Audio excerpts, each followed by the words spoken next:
지금 이 순간 당신의 삶에 뭔가 이상한 일이 벌어지고 있다면 끝까지 들어보세요. 갑자기 오래된 친구들이 답답해지고 늘 가던 술자리가 시간 낭비처럼 느껴지고 혼자 있는 시간이 많아졌다면 그게 우울증도 사회성 결핍도 아닐 수 있거든요. 자수성가한 자산가들의 90% 이상이 똑같이 증언합니다. 부자가 되기 직전 반드시 8가지 기괴한 전조 현상이 찾아온다고요. 문제는 대부분의 사람들이 이 신호를 알아채지 못한다는 겁니다. 불편하고 외롭고 이상하게 느껴지는 바로 그 순간 겁을 먹고 과거로 도망쳐버리죠. 오늘은 그 8가지 신호의 정체를 하나씩 파헤칩니다. 마지막 신호까지 다 듣고 나면 지금 당신이 겪고 있는 그 불편함이 완전히 다르게 보일 겁니다. 10년을 매주 금요일마다 함께 소주잔을 기울이던 친구들이 있었습니다. 그런데 어느 순간부터 그 자리가 버거워지기 시작하는 거예요. 직장 상사 험담, 요즘 핫한 예능 이야기, 주말에 뭐 했냐는 안부. 예전엔 그게 그렇게 편하고 좋았는데 이제는 앉아있는 2시간이 어쩐지 낭비처럼 느껴지는 겁니다. 머릿속에선 자꾸 딴 생각이 맴돌아요. 이 시간에 책 한 챕터를 더 읽었으면, 그 ETF 분석마저 했으면 하는 생각들이요. 친구들 눈엔 당연히 이상하게 보이죠. 야, 너 요즘 왜 이렇게 재미없어졌어? 한마디에 괜히 자신이 잘못된 것 같은 죄책감이 밀려옵니다. 그리고 바로 이 순간이 갈림길입니다. 99%의 사람들은 그 외로움을 못 이기고 다음 주 금요일에 또 그 자리로 기어 들어가거든요. 익숙한 무리, 익숙한 대화, 익숙한 술잔 속으로요. 근데 딱 거기서 끝나는 겁니다. 부자가 될 기회가 조용히 닫혀버려요. 불편한 게 당연합니다. 지금 당신은 궤도를 바꾸는 중이니까요. 우주선이 지구 중력을 뚫고 나갈 때 가장 많은 연료를 쓰고 가장 거칠게 흔들리는 것처럼요. 그 흔들림이 고장의 신호가 아니라 이탈에 성공하고 있다는 증거입니다. 지금 찾아온 그 외로움, 도망치지 마세요. 그런데 여기서 한 가지 오해를 짚고 넘어가야 합니다. 사람들은 흔히 이렇게 생각해요. 내가 변하니까 친구들이 떠나는 거야 라고요. 근데 사실은 정반대거든요. 친구들이 떠나는 게 아니라 내가 완전히 다른 주파수로 이동하고 있는 겁니다. 라디오 채널을 돌리면 이전 주파수의 음악이 들리지 않듯이 지금 당신의 뇌가 조용히 채널을 바꾸고 있는 거예요. 성공한 자산가들의 자서전을 읽다 보면 신기하게도 공통된 문장이 등장합니다. 만나는 사람을 통째로 바꿨다. 한동안 가족과도 거리를 뒀다. 약속이라도 한 듯이 똑같은 말을 하거든요. 심리학에선 이걸 평균 수렴의 법칙이라고 부릅니다. 내가 가장 자주 만나는 5명의 평균이 결국 나의 미래가 된다는 거죠. 지금 당신 주변 5명의 통장 잔고 평균을 내보세요. 불편하지만 그게 당신의 재정적 천장일 가능성이 높습니다. 그러니까 지금 찾아온 이 뼈아픈 분리의 과정은 저주가 아니에요. 새로운 인연을 담기 위해 빈자리가 만들어지는 겁니다. 우주선이 더 높이 오르기 위해 무거운 연료통을 떼어내는 것처럼요. 비워야 채울 수 있습니다. 자, 이번엔 조금 다른 이야기를 해볼게요. 어느 날 오랜 지인한테 카톡이 옵니다. 야, 나만 아는 건데 지금 이거 안 들어오면 진짜 후회해. 평생 한번 올까 말까 한 기회야. 어떠세요? 딱 읽히죠? 부자가 될 사람은 이 메시지를 받는 순간 설레는 게 아니라 역겨움을 먼저 느낍니다. 손가락이 차단 버튼으로 먼저 움직이거든요. 금융감독원이 유사수신 사기 피해자들을 분석했더니 놀라운 공통점이 나왔습니다. 피해자들은 사기를 당하기 직전 6개월 동안 만나는 사람의 그룹이 단 한 명도 바뀌지 않았다는 거예요. 생각해보면 당연한 겁니다. 내 환경이 그대로인데 갑자기 인생을 뒤집을 기회가 하늘에서 뚝 떨어진다는 게 말이 되나요? 동네 뒷산만 산책하던 사람을 헬기로 에베레스트 정상에 내려놓으면 어떻게 될까요? 고산병으로 사망합니다. 과정을 건너뛴 기회는 선물이 아니라 독이에요. 진짜 기회는 조용히 단계적으로 옵니다. 내 실력이 올라가고 만나는 사람이 바뀌고 환경이 달라진 다음에야 비로소 자연스럽게 문이 열리거든요. 그러니까 지금 당장 달콤한 제안이 없다고 조급해하지 마세요. 그 조급함을 노리는 게 바로 사기꾼의 전략이니까요. 지금부터 하는 이야기가 좀 불편하게 들릴 수 있어요. 부자가 되기 직전의 사람들한테는 공통적으로 이상한 현상이 하나 나타납니다.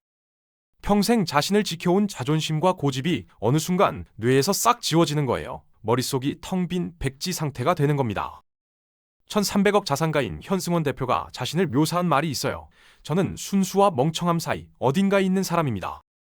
자산 1300억짜리 사람이 스스로를 멍청하다고 표현하는 거죠. 근데 우리 주변을 보면 정반대인 경우가 훨씬 많습니다. 부자가 명상을 하라고 하면 그게 무슨 소용이야 라고 비웃고, 찬물 샤워를 하라고 하면 말도 안 되는 소리라며 코웃음을 칩니다. 그 순간 자신이 굉장히 합리적이고 똑똑하다고 느끼면서요. 근데 여기 무서운 진실이 있어요. 인간은 자신이 비웃은 대상으로는 절대 변할 수 없습니다. 그 비웃음이 바로 평생 가난을 가두는 자물쇠가 되는 거거든요. 월급 300만 원짜리 머리에서 나온 판단과 자산 1조 원짜리 머리에서 나온 판단을 같은 저울에 올려놓는 것. 그게 얼마나 위험한 자존심의 오류인지 냉정하게 한번 생각해 보셔야 합니다. 그럼 반대로 부자가 될 사람들은 어떻게 행동할까요? 이들은 아주 단순합니다. 부자가 신용카드를 자르라고 하면 진짜 가위를 꺼냅니다. 새벽 5시에 일어나라고 하면 머리로 따지지 않고 다음날 새벽에 눈을 뜹니다. 그냥 복사해서 붙여넣기 하듯이 행동을 통째로 가져다 쓰는 거예요. 초보 운전자를 생각해 보세요. 운전 강사가 지금 핸들 오른쪽으로 꺾으세요 라고 하는데 왜요? 제 판단엔 왼쪽이 맞는 것 같은데요 라고 하면 어떻게 될까요? 사고 납니다. 바로요. 부의 세계에 막 진입하려는 사람한테 자기 주관이란 딱 그 수준의 위험입니다. 작가 세이노는 이런 말을 했어요. 가난한 사람들의 치명적인 결함은 성공한 자산가의 조언보다 자기 머릿속에서 나온 잡생각을 더 신뢰한다는 거라고요. 부동산이 뜬다고 하면 거품이지 라고 하고 AI가 기회라고 하면 나랑은 상관없는 얘기 라고 합니다. 그렇게 매번 흘려보내고 나서 5년 뒤에 그때 할 거를 반복하는 거죠. 합법적으로 성공한 사람의 방식을 의심 없이 따라가는 것, 그게 자존심 없는 행동처럼 보여도 사실은 가장 빠른 길입니다. 자, 이번 신호는 좀 황당하게 들릴 수 있어요.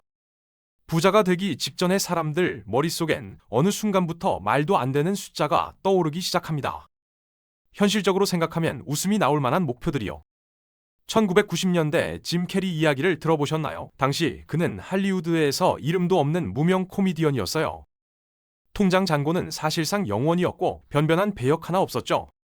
근데 그는 수표를 한 장 씁니다. 수신인은 자기 자신, 금액은 $10,000, 날짜는 5년 뒤. 그걸 지갑에 넣고 다녔어요. 주변에서 어떻게 봤겠어요? 정신 나간 사람 취급이었죠. 근데 정확히 5년 뒤 그는 영화 한 편 출연료로 $10,000를 받습니다. 우리는 학교에서 늘 현실적인 목표를 세우라고 배웠죠. 연봉 500만 원 인상, 자격증 하나 더 취득. 그게 합리적이고 성실한 삶이라고요. 근데 냉정하게 보면 그 가르침이 우리를 평생 톱니바퀴로만 살게 만드는 세뇌일 수 있습니다. 소박한 목표는 소박한 결과만 낳거든요. 지금 통장 잔고가 얼마인지, 스펙이 어떤지는 잠깐 잊어버리세요. 당신의 뇌가 황당한 숫자를 떠올리기 시작했다면 그걸 지우지 마세요. 그게 신호입니다. 그럼 그 황당한 목표를 어떻게 현실로 끌어당길 수 있을까요? 독일의 금융작가 보도 셰퍼는 목표를 향해 가는 방법이 딱 두 가지라고 했습니다. 하나는 추론, 하나는 역산이에요. 추론은 이런 겁니다. 나는 지금 월급이 300만 원이고 경력이 5년이고 자격증이 이것저것 있으니까 한 5년 뒤엔 연봉 1억 정도 가능하지 않을까? 출발점에서 도착점을 예측하는 방식이죠. 근데 이 방식의 문제가 뭔지 아세요? 출발점이 결승점을 제한해버린다는 겁니다. 지금의 내 수준이 미래의 천장이 되는 거예요. 역사는 완전히 반대입니다. 5년 뒤 100억을 손에 쥔 내 모습을 먼저 못 박아놓고 거꾸로 계산하는 거예요. 4년 뒤엔 뭘 해야 하고 1년 뒤엔 어디 있어야 하고 그럼 오늘 저녁엔 뭘 해야 하는지를요. 추론이 체력이 다하면 멈추는 자전거라면 역사는 목적지에 가기 위해 비행기를 직접 만들어 타는 겁니다. 100억을 목표로 사는 사람과 연봉 1억을 목표로 사는 사람은 밥을 먹을 때도 사람을 만날 때도 하루를 보내는 밀도 자체가 달라요. 1달러를 원하면 정확히 1달러만 옵니다. 운명은 당신이 부른 크기만큼만 응답하거든요. 자, 여기서 잠깐 물어볼게요. 지금까지 말한 것들, 즉 인간관계를 정리하고 달콤한 제안을 거절하고 말도 안 되는 목표를 세우고 부자의 행동을 그대로 따라하면서 미친 듯이 달려가다 보면 어느 순간 반드시 찾아오는 게 있습니다. 번아웃이에요. 어느 새벽 몸이 말을 안 듣는 겁니다. 눈을 뜨는데 천장이 빙글빙글 돌고 밥맛도 없고 아무것도 하기 싫은 그 상태. 심한 경우엔 응급실 신세를 지기도 해요. 그때 뇌가 속삭입니다. 이건 네 길이 아니야. 그냥 쉬어. 포기해도 괜찮아. 99%의 사람들이 바로 이 순간 무너집니다. 휴식이 필요한 거라고 스스로를 설득하면서 다시 예전의 평범한 일상으로 조용히 돌아가 버리죠. 근데 여기서 꼭 알아야 할 게 있어요. 번아웃은 적당히 사는 사람한테는 절대 오지 않습니다. 침대에 누워서 유튜브 보는 사람한테는요. 이건 오직 자신의 한계를 남들보다 2배 이상 밀어붙인 사람한테만 오는 겁니다. 말하자면 훈장이에요. 가난의 관성을 뚫기 위해 압도적인 에너지를 쏟아부은 증거거든요.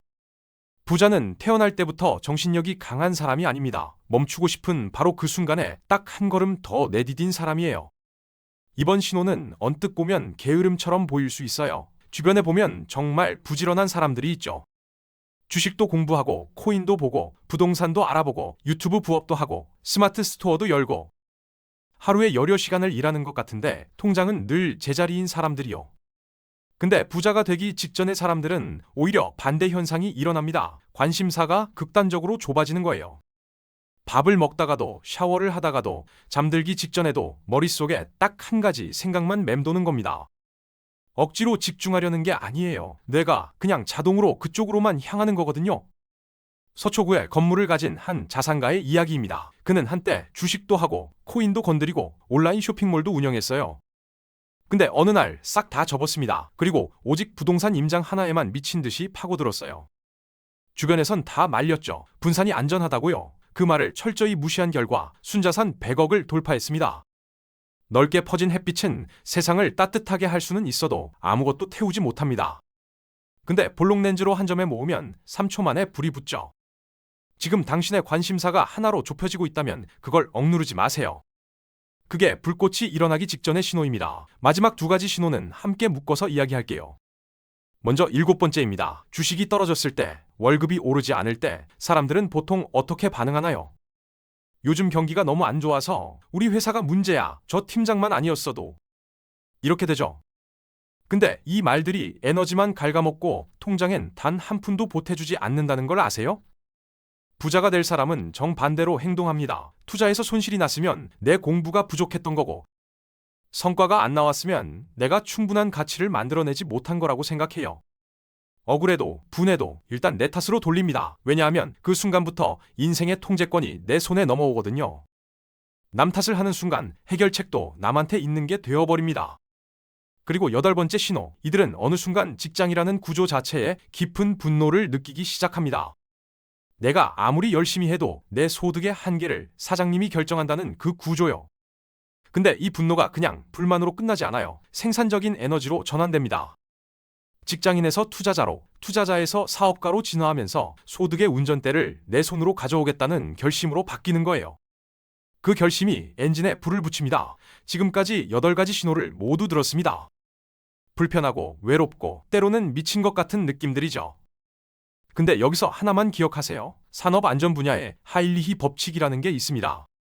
큰 사고 하나가 터지기 전에 반드시 29번의 작은 사고가 있고 그 전에 300번의 미세한 징후가 먼저 온다는 거예요. 이 법칙이 부의 창출 과정에도 똑같이 적용됩니다. 자산 100억이라는 결과가 터지기 전에 반드시 29번의 작은 성과가 있고 그 전에 오늘 이야기한 수백 번의 고통스러운 전조 증상이 먼저 찾아오는 겁니다. 대나무를 아시나요? 씨앗을 심고 나서 4년 동안은 아무것도 보이지 않습니다. 싹도 안 나고 변화도 없어요. 근데 땅속에서는 거대한 뿌리가 조용히 퍼져나가고 있거든요. 그리고 5년째 된 해, 단 6주 만에 25m를 치솟습니다. 지금 당신이 겪고 있는 그 외로움, 번아웃, 비웃음, 불안, 그게 전부 뿌리를 내리는 시간입니다. 4년을 버틴 대나무가 6주 만에 하늘로 솟구치듯 지금의 고통은 반드시 폭발적인 성장으로 이어집니다. 당장 결과가 보이지 않는다고 멈추지 마세요. 세상의 비웃음 속에서도 흔들리지 않고 버텨낸 사람만이 자신만의 기적을 완성할 수 있습니다.